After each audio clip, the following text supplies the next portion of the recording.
Welcome everyone to our YouTube channel. आज के video में लैपलास ट्रांसफॉर्म ये टॉपिक का एक प्रॉब्लम सॉल्व करेंगे और ये आज लैपलास ट्रांसफॉर्म का लेक्चर नंबर 43 है। तो देखिए जो प्रॉब्लम आज हमें सॉल्व करना है वो आपके सामने है। क्वेश्चन में क्या लिखा है वो हम पहले पढ़ेंगे।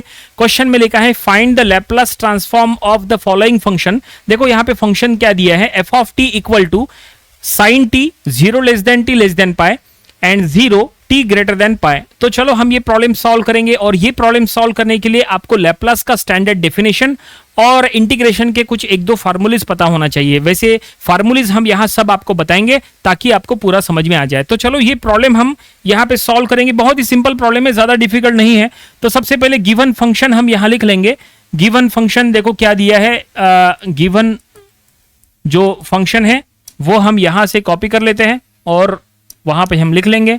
तो ये हमने गिवन फंक्शन ले लिया है और अब देखो इसका कैसे लैपलास लेंगे। तो इसके लिए जैसा हमने कहा था कि लैपलास का डेफिनेशन पता होना चाहिए, तो हम यहां लैपलास का डेफिनेशन लिख लेते हैं। By the definition of Laplace, यहां पे इस तरह से लिखना है, by the definition of Laplace. तो क्या है लैपलास का डेफिनेशन? तो लैपलास का डेफिनेशन है कि Laplace of F of T equal to, देखो एक हमने factor f of t, Laplace of F of T equal to integral 0 to infinity exponential f of t into d t. देखो ये है लैपलास का स्टैंडर्ड डेफिनेशन, स्टैंडर्ड फार्मूला बोलो या definition बोलो एक ही बात है।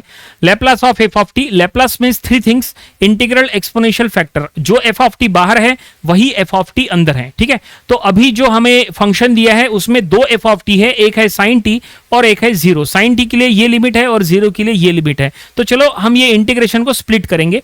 तो अगर आप इसको स्प्लिट करोगे तो ऐसा होगा, इंटीग्रल पहला रहेगा फ्रॉम 0 टू पाई, पहला इंटीग्रल रहेगा फ्रॉम 0 टू पाई क्योंकि पहली लिमिट है देखो फ्रॉम 0 टू पाई और दूसरी लिमिट है t ग्रेटर देन पाई वाली। अब इसको कैसे सेट करना देखो समझ लो। तो 0 to pi e to the power minus s t into f of t, f of t के जगह यहां साइन टी लिख लो, इंटू डी टी, प्लस ये हो गया पहला इंटीग्रल, पहले लिमिट के लिए पहला जो स्पैन दिया है ना उसके लिए पहला इंटीग्रल। अब आपको दूसरा इंटीग्रल तैयार करना है ऐसा ही, और दूसरा जो लिमिट दिया है t ग्रेटर देन 0 इसके लिए। तो ये आपको ऐसा लिखना है, integral from pi to infinity e to the power minus s t into 0 into d t. ये देखिए, ठीक है। अब हमें लेफ्ट साइड में कुछ नहीं करना है, जो भी सॉल्व करना है राइट साइड में ही सॉल्व करना है। देखते हैं कि राइट साइड में क्या आंसर आता है। तो इतना तो कंफर्म है कि ये जो इंटीग्रल है इसका वैल्यू 0 हो जाएगा, क्योंकि यहाँ पे 0 है तो पूरे इंटीग्रल का वैल्यू भी 0। हमें बस ये पहले इंटीग्रल को सॉल्व करना है। अब ये इंटीग्रल को कैसे सॉल्व करेंगे? तो जाहिर सी बात है यहाँ पे आप बोलोगे कि सर इंटीग्रेशन बाय पार्ट्स का यूज करो, क्योंकि यहाँ पे integration with respect to t है तो ये एक्सपोनेंशियल वाले टर्म में भी टी है और साइन में भी टी है। तो यहाँ पे आप बोलोगे इंटीग्रेशन बाय पार्ट्स यूज करो। नहीं, इंटीग्रेशन बाय पार्ट्स यहां यूज मत करो, क्योंकि अगर आपने यहां इंटीग्रेशन बाय पार्ट्स यूज किए तो ये इनफाइनाइट टाइम्स इंटीग्रेट होगा, क्योंकि एक्सपोनेंशियल का इंटीग्रेशन एक्सपोनेंशियल खुद होता है। और साइन टी को इंटीग्रेट करोगे तो एक बार कॉस आएगा, फिर कॉस को इंटीग्रेट करोगे साइन आएगा, फिर कॉस आएगा, फिर साइन आएगा, फिर कॉस आएगा, और एक्सपोनेंशियल तो हमेशा वहां उसके साथ रहेगा ही। इट मींस ये जो है ये इनफाइनाइट टाइम्स इंटीग्रेट होगा। मतलब यहां पे आपको इंटीग्रेशन बाय पार्ट्स यूज नहीं करना है। यहां पे एक दूसरा फार्मूला, स्टैंडर्ड फार्मूला यूज करना है। हम आपको फार्मूला लिख के देते हैं। अगर आपके पास फार्मूला नहीं है तुरंत अपने नोटबुक में लिख के रखो। देखो फार्मूला ये रहेगा, integration e to the power ax into sine of bx plus c into dx। देखो इसका फार्मूला आपको बता रहे, ये फार्मूला हमें यूज करना है क्योंकि ये उसी तरह का है इसीलिए। तो इसका एक्सपांशन क्या होगा वो समझ लो और आप अपने नोटबुक में इसको जरूर से लिख के रखो, काफी ये इंपॉर्टेंट रहेगा आपके लिए। e to the power ax numerator में और डिनोमिनेटर में a square plus b square, ये एक पहला टर्म रहेगा। और उसके बाद में यहाँ पे a sine of bx plus c, ये एक टर्म रहेगा जो कि काफी इंपॉर्टेंट है। और उसके बाद minus b cos of bx plus c। ये देखो काफी ये बड़ा फार्मूला है, लेकिन ये फार्मूले के बिना अभी ये सॉल्व नहीं होगा। तो ये फार्मूला आप अपने नोटबुक में जरूर लिखो। प्लस इंटीग्रेटिंग कांस्टेंट जो है वो हम यहाँ पे लिख लेंगे अगर जरूरत पड़ेगी तो, ठीक है। तो ये फाइनली हमें फार्मूला अभी यहाँ यूज करना है। अब ये कैसे यूज होगा वो समझ लो, काफी ये बड़ा फार्मूला है। तो ये फार्मूला, एक मिनट, इसको हम प्रॉपरली यहाँ एडजस्ट कर लेते हैं न्यूमेरिकल में। ये फार्मूला इंपॉर्टेंट है, इसलिए यहाँ पे हम इंपॉर्टेंट ऐसा लिख लेते हैं। अब देखो यहाँ पे ये किस तरह से यूज होगा। अब ये इंटीग्रल का वैल्यू तो 0 होने वाला है, बस ये इंटीग्रल का वैल्यू हमें निकालना है। तो left hand side Laplace of F of T, ये as it is left hand side. अब देखो राइट हैंड साइड में इसका इंटीग्रेशन कैसे होता है। अब जैसा हमने कहा कि ये फार्मूला यूज करना है, तो यहाँ पे आप देख सकते हैं, यहाँ पे क्या है, लेफ्ट हैंड साइड में e to the power ax sine bx plus C. अब इसको इसके साथ कंपेयर करो। अब ये in the form of x है, जबकि ये in the form of t है। ओके, अब यहाँ a b c का वैल्यू क्या है, तो a मतलब क्या होता है, x का कोइफिशिएंट। तो यहाँ पे x का कोइफिशिएंट यानी t का कोइफिशिएंट क्या है, -s। इसका मतलब ये है कि a का वैल्यू हो गया -s। देखो हम साइड में लिखते हैं, a का वैल्यू हो गया -s, b का वैल्यू क्या है, c का वैल्यू क्या है, वो भी पता करो। तो sine of bx plus c, sine के अंदर में जो x का कोइफिशिएंट है वो b है और जो कांस्टेंट है वो c है। तो यहाँ देखो साइन के अंदर में सिर्फ t है, t का कोइफिशिएंट क्या है, 1 है, मतलब b का वैल्यू 1 है और c का वैल्यू 0 है। तो देखो ये डाटा का यूज करना है, ये डाटा, ये फार्मूले में ये डाटा का यूज करो और जो भी रिजल्ट है वो लिखो। प्रॉब्लम जो है वो धीरे धीरे फिर पूरा हो जाएगा। ठीक है, a का वैल्यू -s, b का वैल्यू 1 और c का वैल्यू 0। तो देखो यहां लिखेंगे e to the power a का वैल्यू -s, तो -st, क्योंकि t के फॉर्म में लिखना है, divided by a square plus b square. a square यानी -s का स्क्वायर, तो ये हो जाएगा, देखो स्टेप वाइज करेंगे, -s का square and b square, b क्या है, b है 1, तो +1।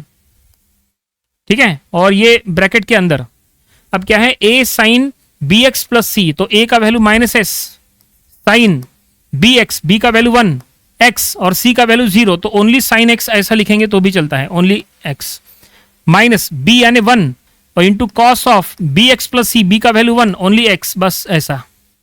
ठीक है, अब यहाँ पे हमने x लिखे, देखो गलती से हमने x लिख दिए, जबकि यहाँ पे वेरिएबल क्या है, t है, तो हमें t लिखना चाहिए था ना।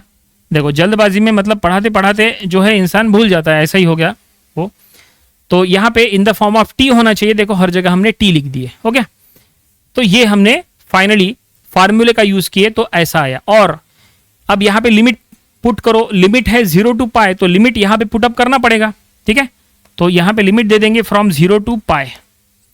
ठीक है, यहाँ से लेके यहाँ तक, और ये जो अंदर के जो स्क्वायर ब्रैकेट है उसको हटा देंगे, उसके जगह हम सिंपल राउंड ब्रैकेट दे देंगे। ये देखिए, ओके, तो फाइनली हमने इंटीग्रेट कर लिया है और हमने इंटीग्रेट करके ऐसा ये हमने रिजल्ट निकाले हैं। लेकिन अभी इंटीग्रेशन पूरा नहीं हुआ, क्योंकि इंटीग्रेट तो किए लेकिन लिमिट अभी तक पुटअप नहीं किए ना। तो चलो अब लिमिट पुटअप करने की बारी है। ये समझ में आया क्या आपको? ये सबसे इंपॉर्टेंट है कि फार्मूले का यूज कैसे करना है। तो ये फार्मूला बहुत ज्यादा इंपॉर्टेंट है, स्पेशली ये प्रॉब्लम में। ऐसे और भी कई प्रॉब्लम्स हो सकते हैं, तो ऐसा फार्मूला आपको बिल्कुल भी मिस नहीं करना है। ये फार्मूला ऐसे प्रॉब्लम्स के आपको बहुत अच्छे से प्रैक्टिस करना चाहिए। चलो आगे बढ़ते हैं। प्रॉब्लम पूरा नहीं हुआ, अब इसको रिड्यूस करो, मतलब यहाँ पे लिमिट पुटअप करो, लिमिट पुटअप करके इसको रिड्यूस करो। जब तक वो सॉल्व हो रहा है तब जाके प्रॉब्लम कंप्लीट होगा। तो लिमिट पुटअप करना है, तो लिमिट किसकी लिमिट है? टी की लिमिट है। तो जहां जहां पे टी है वहां पे पहले पाई रखो, फिर जहां जहां पे टी है वहां पे 0 रखो। तो हम यहां से लिखते हैं Laplace of F of t is equal to, तो हम यहां लिखेंगे लिमिट पहले पूरा by using pi, so e to the power minus s pi by S square plus 1 minus S sine pi minus cos pi. ये देखो, ये हमने लिखे बाय यूजिंग अपर लिमिट, पूरा ये पूरा term by using upper limit minus, अब यही पूरा term by using lower limit. तो E to the power 0 by S square plus 1 into minus S sine 0 minus cos of 0। ये देखिए ऐसा हर जगह 0 आ गया। ओके, बस इसको सॉल्व करो। तो अब पता होना चाहिए साइन पाई क्या होता है। साइन पाई 0, कॉस पाई -1, ठीक है ना। साइन 0 0 और कॉस 0 1, वो भी लिख के देते हैं। चलो कोई बात नहीं, वो भी लिख के देते हैं। ये देखो यहां लिख रहे हैं साइन पाई ये होता है 0, ठीक है। कॉस पाई ये होता है -1, ठीक है। साइन 0 ये होता है 0, तो कॉस 0 ये होता है 1। तो इसका अब हमें यहां यूज करना है। तो देखो कैसे यूज होता है। तो कहाँ कहाँ पे क्या क्या आएगा देखो, उसके नीचे हम नोट डाउन कर लेते हैं। देखो ये साइन पाई है ना, इसके जगह 0 आ जाएगा। ये जो कॉस पाई है ना, इसकी जगह -1 आएगा। यहाँ साइन 0 है, इसकी जगह 0 आएगा। यहाँ जो कॉस 0 है, इसकी जगह 1 आएगा। ठीक है, बस अब देखो रिड्यूस कैसे होता है ये। तो e⁻⁻s pi as it is रखो, ठीक है, डिवाइडेड बाय s² + 1। उसके बाद ये टर्म 0 हो गया, ये टर्म देखो, ये टर्म 0 हो गया तो ये -1 माइनस +1, मतलब ये बस इतना ही रहेगा। और इधर ये 0, और उसके बाद ये, चलो ये पहले ब्रैकेट में इतना ही मिला, माइनस e⁻0 यानी 1/s² + 1। उसके बाद ये 0 और फिर -1, और ये -1 माइनस यहाँ ले लो, ये देखो ऐसा। अब क्या करेंगे, देखो दोनों का डिनोमिनेटर सेम है। अगर डिनोमिनेटर सेम है तो न्यूमरेटर में यहाँ पे देखो माइनस है, तो यहाँ पे माइनस कर लो, तो ये हो जाएगा डिनोमिनेटर में s² + 1 और न्यूमरेटर में, ठीक है, एक मिनट, तो ये हो जाएगा न्यूमरेटर में e⁻⁻s पाई, और ये माइनस माइनस हो गया +1, और डिनोमिनेटर में s² + 1 ऐसा। अब चेक करो क्या ये और सॉल्व हो सकता है क्या? नहीं, ये और सॉल्व नहीं हो सकता है। यही हमारा रिजल्ट है, हमें यहीं पे स्टॉप करना पड़ेगा। तो ये हमें क्या मिला, ये हमें फाइनली रिजल्ट मिल गया जो क्वेश्चन में लैप्लास ट्रांसफॉर्म फाइंड आउट करने के लिए कहा था, गिवन फंक्शन का लैप्लास निकालो।